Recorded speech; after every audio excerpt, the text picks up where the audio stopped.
Good morning. It's day 2 of the 30-day Film Yourself challenge, and we're going to change it up a little bit based off of another video that I saw where they had their partner write down some different topics on a piece of paper, and they did 30 days and they put them in a box and pulled one out each day to talk about. So I have my Tupperware, wrote some stuff. We're going to pull one out of here, and that's what I'm going to talk about today. Mess these up. So let's go with this one. Got to keep it close so the cat doesn't disappear with all my stuff.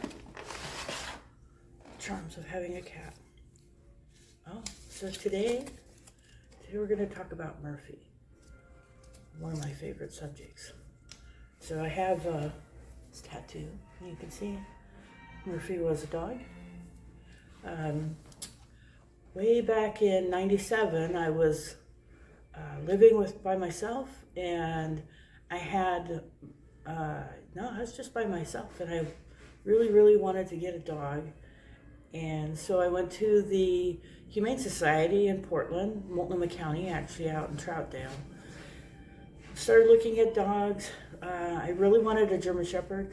I love German Shepherds. I trained police dogs for 7 years and worked with the canine units in Multnomah County and surrounding areas. And I knew that I wanted to get a German Shepherd. I love how intelligent they are and loyal and, just funny and beautiful looking dogs. So I went through and they had a huge selection of dogs. I looked at many of them. Most of them were already on holds for other people to adopt.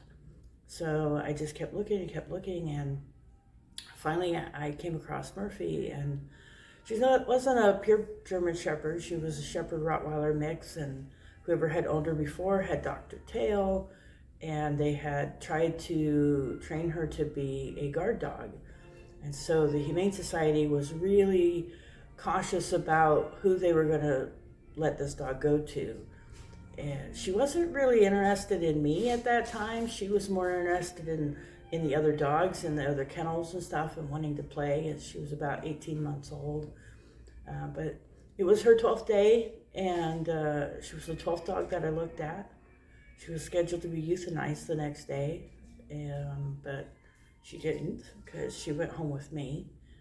And I remember thinking when I was driving home, and I had a little Ranger pickup at that time, and she's on the seat next to me, and she was already pretty big at that time, and I was just thinking, what am I doing? What am I doing with this big dog? But turned out she was the greatest thing for me at that time, and we were together I lost her in 2007, so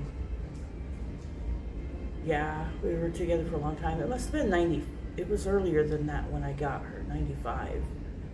She was a year and a half, and she was almost 15 when she passed away, so, but I took her home, I took her to meet my parents, and I remember I had her on this really long line, a 30-foot line, and I took her over to this empty space that, there was no houses, nobody there and stuff. And we were walking along this fence line, and the fence line was kind of zigzaggy, right? And she was ahead of me, and I was just kind of watching her, letting her do her thing, and I seen her stop, so I stopped, and I could feel her growling through the vibration of the leash. So I slowly moved up to her, and I peeked around the corner, and there was some teenage boys that looked like they were about to start painting the fence or something. And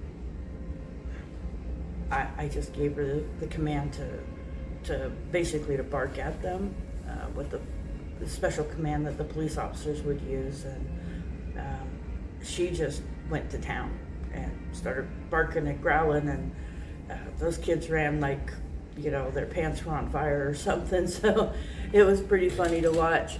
But I knew at that point, I'm like, all right, this is my dog.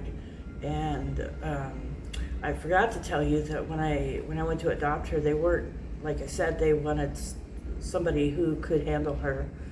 And so I gave them the phone number for the sheriff's office and told them to talk to the sergeant of the canine division, gave him his name, and they called him, and he gave me a glowing recommendation and told them that they wouldn't be able to find a better person to take that dog than me, with my work with the sheriff's dogs and my personality and things like that. So I got to take her.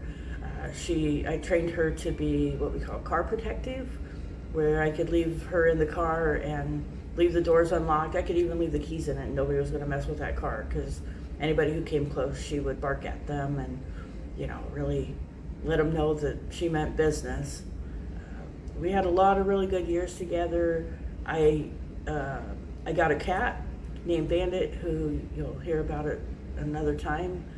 And they kind of grew. Well, Bandit was 8 weeks old, but she ruled the house. And they were friends together for 10 plus years. Murphy was with me when my mom passed away, and she helped me get through that. And we moved across the country together, from Oregon to New Jersey, traveling in my truck with my friend in her car, and we lived in Jersey together for 4 years before she finally passed away. Her heart gave out on her. She had an enlarged liver and she had a mass in her chest. So, but I keep her with me now. She still watches over me, and she was a very special dog, and I miss her very much.